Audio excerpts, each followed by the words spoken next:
I'm James from Machine. This is Come Number 2. This is my last video for tonight. Alright, so as I said in the other video, you know, I've had to often explain to people that there are two different type of Indians.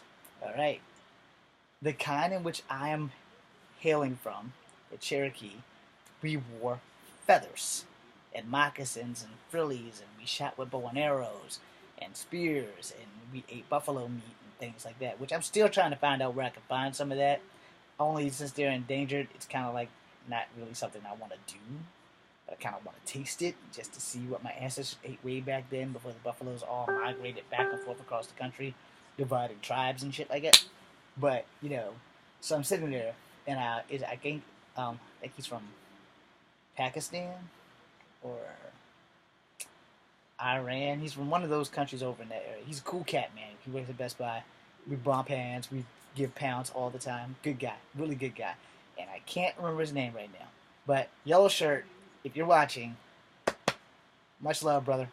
So anyway, I was telling him today, before I got my massage by these Japanese fellas, with this magical neck thing from Samsung or Best Buy or wherever. They had some hot Chinese chicks with them, maybe Japanese chicks. Let's be polite. They were hot Asian people. So anyway, I'm getting that done. And so I was talking to him, and he was like, somehow or another we got on the subject. I can't remember exactly how we got on the subject, but he was like, so what's this? And I said, well, first off, I'm part Cherokee Indian. He's like, oh, you're Indian. I said, hold on. We're the ones with the feathers, not the dots. And so he's like, I've never heard that before. I said, yeah, you probably don't get out that much. But see, what happened was, a long time ago, people would often mistake Native Americans for the other Indians, the ones with the dots. Now, I don't know when the phrase originated, but I know that everyone kind of says this so that they're not to confuse everyone else the way Christopher Columbus fucked up everything. So I explained to him, when Christopher Columbus came to America and the Pilgrims came to America, they thought they had reached India. Now, India itself was known for silk and all kinds of other stuff. They had never met Native Americans at this time.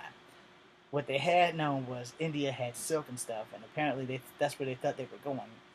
And they landed in America and found us, warriors with feathers in our head and bow and arrows, And apparently, Columbus fucked up and started calling us Indians.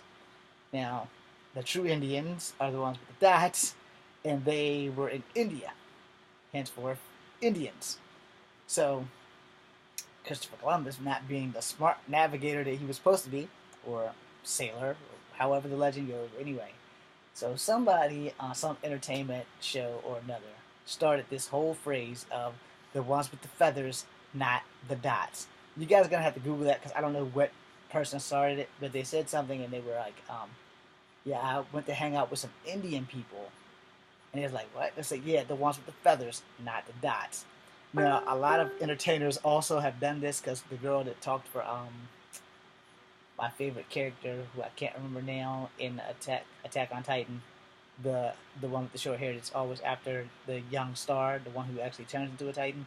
But she did an interview one time, and she had said something to people about hanging with some Indian people, and I think she went to eat fried bread with them, and they said, Indians don't make fried bread. No, the ones with the feathers, not the dots.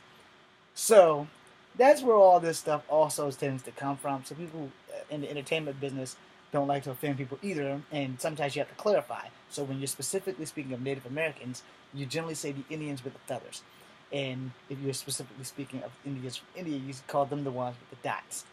Don't ask me what that concept is supposed to be, like the polite way of trying not to make yourself more racist than when it was when it came out your mouth. Now, most people, I'm not really offended by that phrase because sometimes I've had to use it myself, and more than not, I've had to use it. It's like, yeah, well, I'm Indian. It's like, well, what kind? I was like, I'm not the ones with the dots. No. So for whoever's from India with the dots, let me be the first to apologize to you because I'm going to probably use this phrase for the rest of my life. And to the Native Americans who are full blood with the feathers, let me apologize to you. I'm only half Cherokee, but I love my Indian heritage. So I'm going to use the phrase probably for the rest of my life. So you guys can get on board or step aside, but don't get in my way, because nothing's gonna stop me from talking outside of a fist in the mouth. Most people aren't gonna be brave enough to come and punch a guy who knows kung fu in the mouth. Just doesn't want to work out for them afterwards, because if I recover faster than I can hit the ground, it's gonna be problems. So, in closing, it is not as bad as you think when you're asking someone about their ethnicity, but sometimes you have to be specific when you're speaking of Indians, the ones with the feathers, the ones that do that on TV. Yeah, that's my people. And not the ones with the dots, which would have been Mahatma Gandhi. All right? Those Indian guys sit in underwear and turbans. We sit in underwear and feathers. Same concept, I guess? I don't know, but I think no one ever really gets it right on TV unless the movie comes out of their country, like that something Millionaire or The Life of Pi.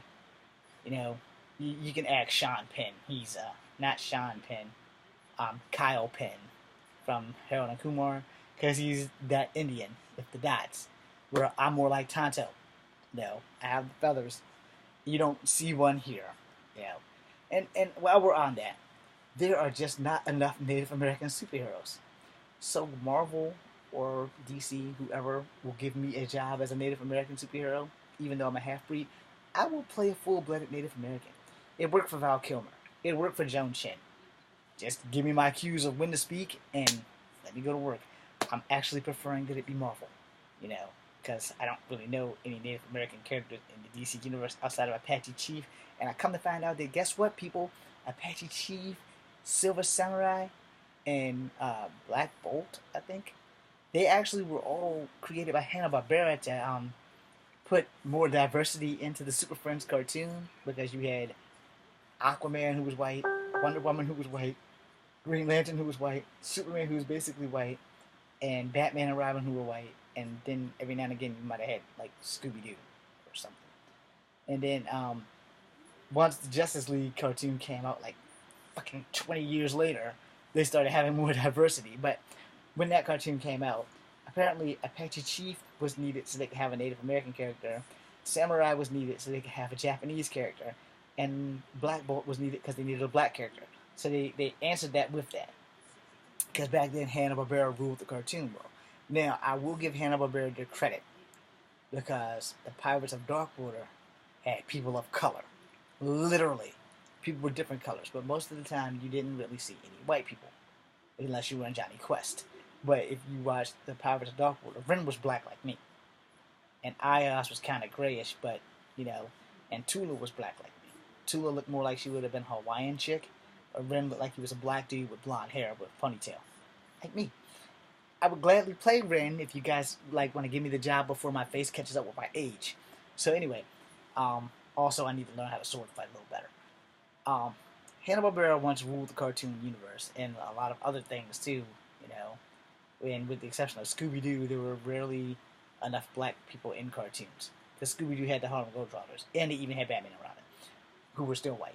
But anyway, you know, as we close out on that, you know, you have to differentiate the difference between Native Americans and Indians from India. And most of the time, I don't think it's offensive. Other people might. So sometimes, you know, I guess it depends on where you are. I wouldn't want to be in the middle of a powwow and say, the Indians with the feathers, not the dots. You know, so respect your environment before using that phrase, and then knock yourself out. You know, I mean, worst thing can happen if you're fucking around and pissing off the Indians with the feathers. We might get bow and arrows and shoot your ass, but other than that, I mean, you know, I'm sure they have guns now. Reservation laws change and weapons are everywhere. I'm James William Jr. To any Native Americans that I have offended with that, I'm sorry. To any Indians with the dots that I have offended with that, I'm sorry. Thank you guys. Love you. Good night. And to my 21 followers, thank you for hanging in there with me. And when I get famous, someone else might take control of this site, but I'll be damned if they're gonna totally fuck it up. I'm James William Jr. This is Kung Fu Havoc number 2. Be seeing you.